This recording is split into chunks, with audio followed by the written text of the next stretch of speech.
Well, thank you, Chairman Saylor and the committee. I wanted to just kind of relate that when the State Board talked about the quality goals of education when they began, and they had an assessment that they started in 1965. That was the EQA. I was the parent that filed the federal complaint against the Pennsylvania EQA.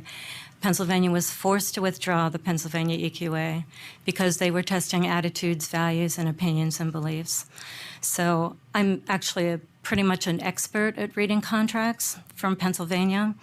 Also, with the resolution of that complaint, Pennsylvania was forced to implement a policy on the state level. It's called Basic Education Circular 8-90 that stated that Pennsylvania would never do that again. They would never test attitudes again. And I will have to say that we had found just recently that the State Board and the Department of Ed is trying to implement that again, and that's for later on in the discussion. When you were referring to your House Resolution 338 when you began, and you stated that the House would want local control, they didn't want a model curriculum, they didn't want a national standardized test, they didn't want it to be burdensome, they wanted to protect the privacy of children. I can tell you that the Pennsylvania Department of Ed is violating every one of those right now. And I think it would be really important to give an overview, just briefly, about the Common Core. And it was stated that, you know, it was actually a memorandum or a contract that the state went into. It is in, the contract was accepted in 45 different states. The thing that most people do not realize is that the Common Core was actually a power shift away from the local district, more toward the state, creating a graduation requirement, which of course one would be the Keystone exams. But more importantly, what that did was also standardize the data elements also for computer retrieval. So not only were they stating that every child had to meet specific outcomes, that's a huge power shift. Where before it was the local district that was creating the standard and the teacher in the classroom. So what you have is somewhat of federal encroachment by having standards that are coming down upon the states. So it's basically a huge power shift to the individual child. So now we're saying our children in Pennsylvania have to meet individual standards that someone on the federal level had created. Now, the other thing that's really important about that is that it was a contract that the state went into. They stated that you had to use 85% of those standards. You only have the availability to change 15%. That 15% is what has been going on for the last several years, changing the standards or doing whatever or improving them. We have 85% of the national curriculum that we have accepted because of the memorandum we did. Now, the second thing that was really important that was federal encroachment was the change of the Family Education Rights and Privacy Act, which is FERPA. I got very much more involved in Pennsylvania education. I would actually do more national speaking than I do in the state, but that has changed recently. The Family Education Rights and Privacy Act was changed by an executive order by this president. Unfortunately, what happened at that time was that there were contracts now allowed to be had between our state departments of education with outside contractors. Knowing that the regulation had changed, I had a meeting, and Mr. Bannister was present at the meeting, one with a representative, Representative Lawrence, and one with Senator Fulmer. We requested these contracts that actually allow these third-party contractors to have access to personally identifiable information on our children. Most people do not know that. It's a loophole in a new FERPA regulation. We requested those contracts from Senator Fulmer, and we do have them all. We do have the Keystone contracts, and we have actually read them all. The second thing that it did with the FERPA regulation was that in order to create these individual standards, the federal government was implementing a data system to monitor. Pennsylvania Department of Ed has accepted over $24 million from the National Center of Education Statistics to implement this data system to collect information on individual children. However, when we look closer at the contract, it was actually a contract that was to be implemented as a national ID for every child, adult, every adolescent, every teacher, every principal, every superintendent has now a national ID. The significance of this was that the data system was to be implemented to create a womb to workplace data system. This is a huge invasion of privacy. The personally identifiable information, the definition expands beyond reading and math. It expands to voice prints, fingerprints, DNA strands, etc., that can be accessed by these third-party contractors without informed written parental consent. Parents do not know about it. Legislators don't know about it. These contracts are extremely important because this is violating the privacy of our children and our families. And of course, this is all on individual students. Every student was given a unique national ID.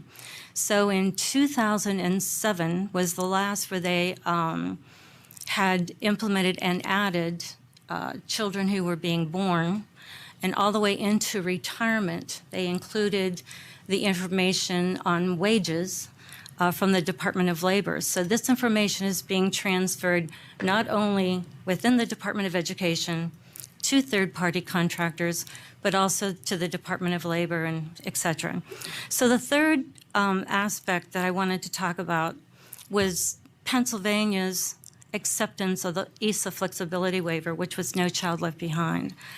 And one thing that I do want to comment on, and I actually love the last part of your bill, Senator Tobash, Representative Tobash, saying that you want to get rid of these, the keystones.